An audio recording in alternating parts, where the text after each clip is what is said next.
failure is a massive part of being able to be successful. You have to get comfortable with failure. You have to actually seek failure. Failure is where all of the lessons are.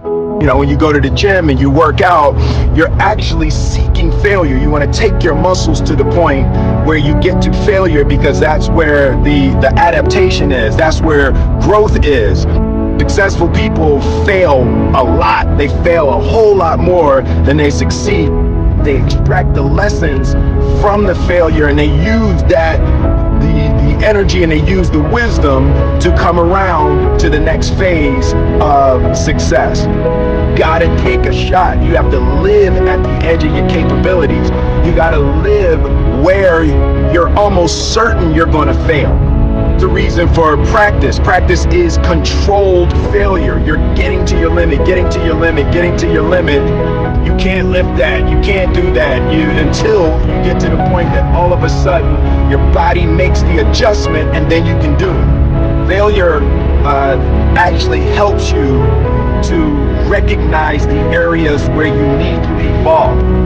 So fail early, fail often, fail forward. Failure makes winners strong. Failure makes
it's always a little bit frustrating to me when people have a negative relationship with failure.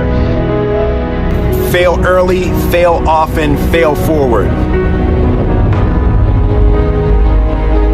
You're here right now at this moment because tomorrow you want to be somebody greater than the person you are today. You see yourself succeeding, you have a vision, you have a dream. Congratulations.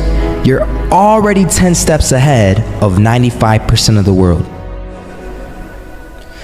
Imagine if Michael Jordan was scared of missing. He would have never taken a shot. Imagine if Steve Jobs was afraid of people not liking his product. There would be no iPhone. So ask yourself this. Do you want to be a person who fears failure, or do you want to be a person who loves success? Which one? Because you're going to have to pick today. And I'll tell you one thing. One is a failure, and one is a success. And if you love success, there is nothing that can stop you. All those negative things people say will mean nothing. They're going to talk about how only 1% make it to the top. Big deal. Want to know something else?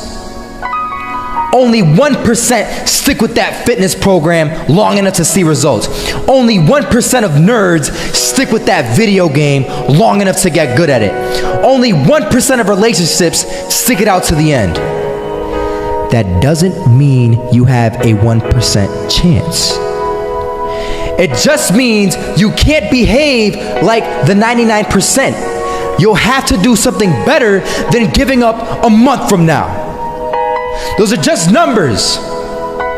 You want to talk about numbers? Take a look around you and take a good look around you.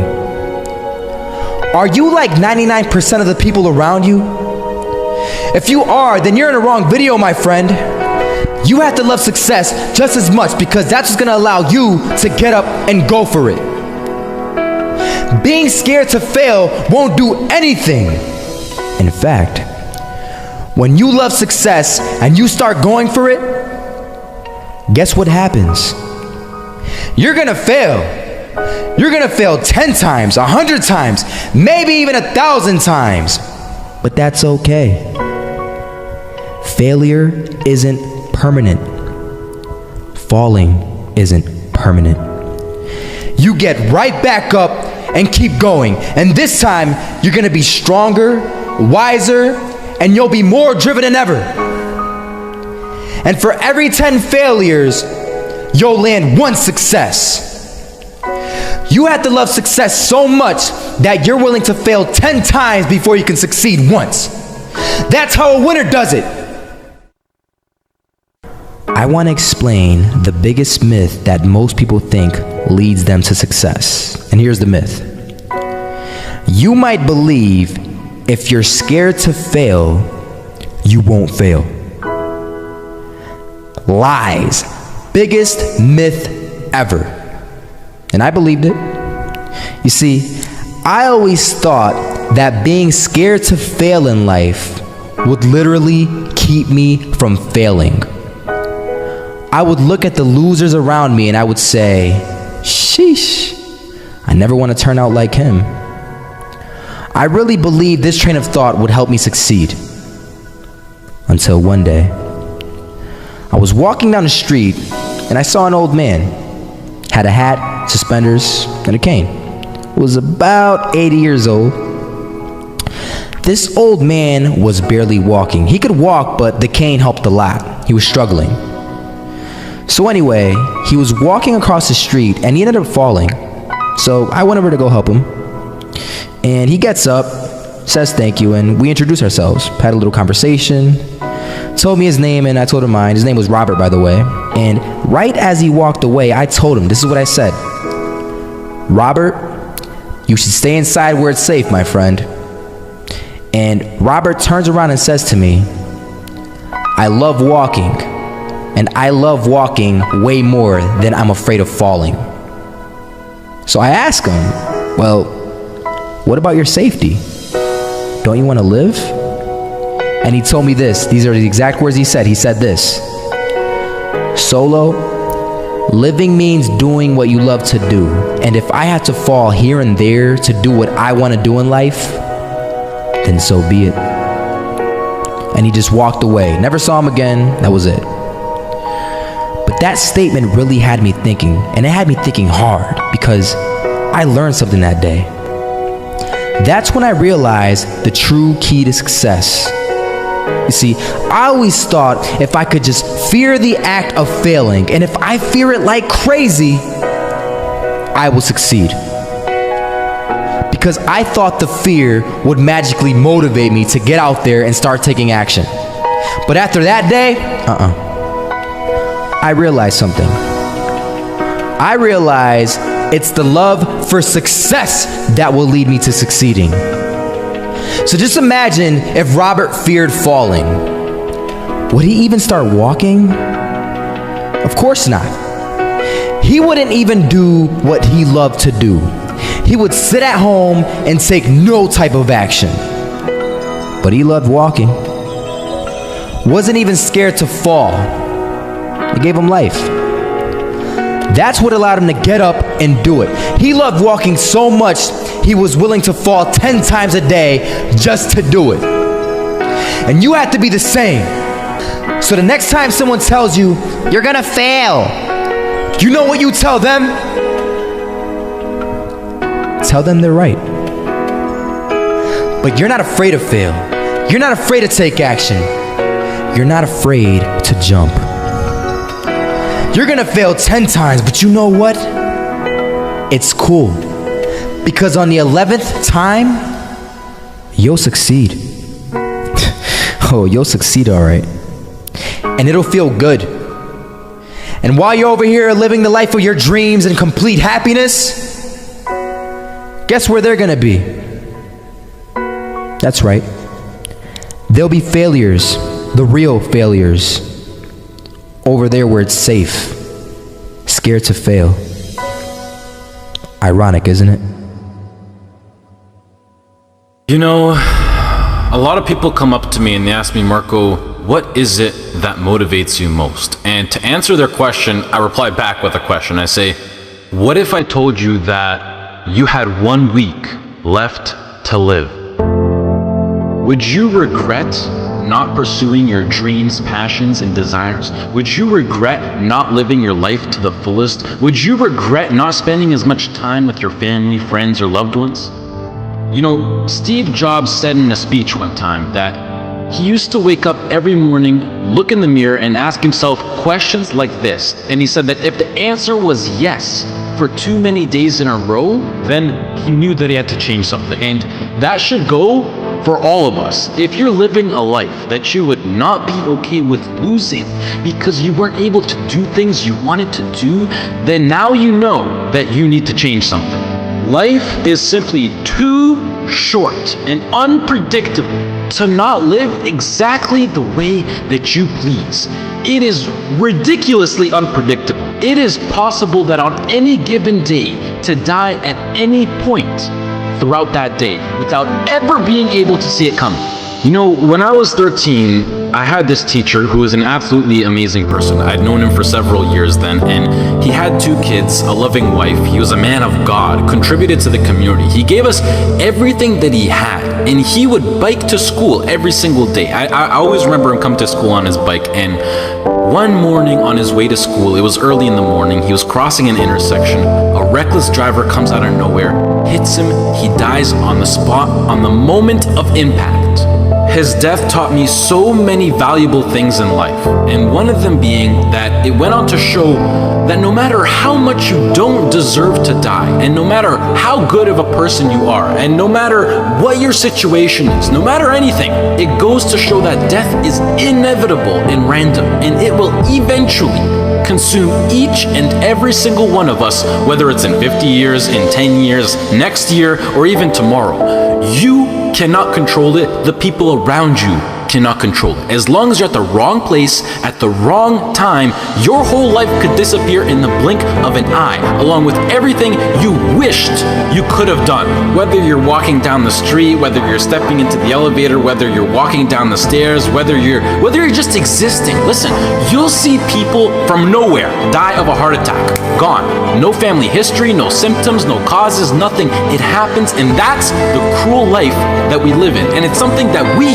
cannot control. So what I want to make clear is that regardless of the path that you take in your life, at one point, death will consume you. It doesn't care whether you floss your teeth in the morning, whether you raise a family or not, whether you go on to be rich, poor, a success, a failure, whatever, you are still going to die at one point. It is that simple. And knowing that you're going to die soon should be the biggest motivation to both make the difficult decisions in life and to get your ass out of bed in the morning. So now the question becomes, what is it that you truly have to lose? If you pursue your dreams and you fail, sure, you might be a little bit more financially unstable. You might experience stress or other feelings you wish you never had to experience. But either way, even if you fail, you started, which is where you are now. You give me this stuff. Maybe you're thinking about to become a doctor, an engineer, a firefighter, a professional athlete, but some of you, these ambitions, because you're afraid. You put things for your sister, put things for your grandma, your cousins, or whoever. But what truly matters is you.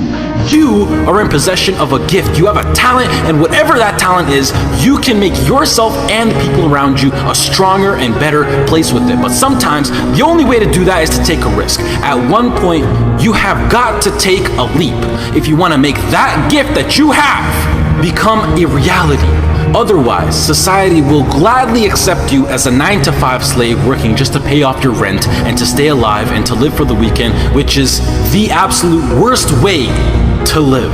If you don't jump, believe me, if you don't pursue your gift, you will live a life full of regret, and your gift, your dreams, everything that you ever had to offer to the world will die with you. From first-hand experience, I am pissed off at myself. I am pissed off and I regret so much in my life. I can't even fathom explaining it. Not about what I've done, but what I haven't done. All the opportunities that I turned down and all the chances that I never took just because I was afraid or because I was worried about what other people think. And I officially decided to sit down. I sat down for weeks. I didn't just think of what I'm saying right now. I didn't think of it overnight. This is months. This is months of thinking, and I just sat down and I just wrote. And after comparing the randomness of death versus the chance of you failing while relentlessly pursuing your dreams versus the chance of you living a terrible life because you failed at pursuing your dreams versus just calling it a day right now and living a traditional Western world lifestyle versus everything you can think of versus absolutely everything. And I can gladly say that right now, as of this moment right here, I would rather live each day as if it were my last and take every risk possible in these sacred moments that I have on earth now to make myself as successful and happy as possible than to be sitting in my deathbed when I'm 90 years old regretting not taking a chance and thinking about what my life could have been if I just jumped when I was 18 or when I was 15 or when I was 22, because tomorrow is not a promise. I would rather die trying to live my dreams than to live a longer life filled with regret. Life is too short and too unpredictable to live it. I've seen it firsthand. It is not worth it to live it safe, basic, and traditional. But do you know why most people choose to live that safe life over taking risks in their life? I mean, there's a pretty good argument not to. Why would you? Why would you take a risk that puts you through stress, puts your family through stress, makes you lose sleep, makes you lose time, makes you put in the extra work, makes you take ridiculous chances that are 1 to 1,000? You know, but before I even continue, the fact that I'm even sitting here and talking is astonishingly ridiculous on its own. The chance of you being born is 1 to 400 trillion. That number is so big you cannot even wrap your head around it. But okay, what I wanted to say was that the reason why people don't want to take these risks is because right now they feel like they got a lot to lose and that their current situation is relatively nice, and most importantly, right now, they are comfortable. They got used to living basic within society standards, being with their friends every now and then, being well rested. They got comfortable. And when you get comfortable, you don't want to move. And that comfort zone, I like to call it the danger zone, because this comfort zone will persuade you to stay in there for as long as possible. And it is, I know how it is. I know the comfort zone. It is so convincing. It is so hard to escape comfort. I know. And as it persuades you to stay in there, you will literally, unconsciously, see, I'm so serious when I say this, you will literally see your whole life go right by you. And the main reason that I'm serious about this now is because I am pissed off for greatness. I want to move mountains. And like Ray Lewis once said, if you're not pissed off for greatness, then you're okay with being mediocre. And I am definitely not okay with being average. And I don't think anyone should be. But anyways, to address why I'm even talking about any of this at all in the first place is because I recently got an offer to move out to Los Angeles, California to live with 2 other entrepreneurs as a content creator and media influencer. And it makes me sad because it's opened up my eyes to see what I truly have in store for me, what's waiting for me out there in the future. And it's just a tiny glimpse of what I'm capable of achieving within my short life. However, I doubt that I could get the right legal paperwork done in order to move to the US to work for a job such as YouTube, which is really non-control of the government. And the last thing that I want to do is to go to the US to work in a legal job as an illegal immigrant. So as of this moment, I feel like I have to pass up yet another opportunity. And it makes me feel like I just keep letting my dreams slip from my hands once more. And now that I've seen the reality of what is possible, this house in LA next to the beach on California with a huge city, great weather, and working a job that I would absolutely love and live for with people who share the exact same dream and vision, it has me thinking like, hell yeah, I would gladly die chasing this dream relentlessly then never chase it at all and play it safe and being trapped within my own mind of thinking about what my life could have been. I hope to do more videos like this where I speak because they're really like a therapy for me, and it helps me get my mind off things, and hopefully some people can be influenced by what I'm actually saying. I would also like to say that I think education is extremely important and plays a crucial role into bringing success into your life, and that knowledge is power. The best thing in life is to always have a backup plan and take into consideration what if something goes wrong. And it's something that every role model that I look up to tries to enforce, but I feel like education will always be here for me to come back to, whether I'm 20, 25, 40, or whatever. And I think that I have an amazing idea, vision,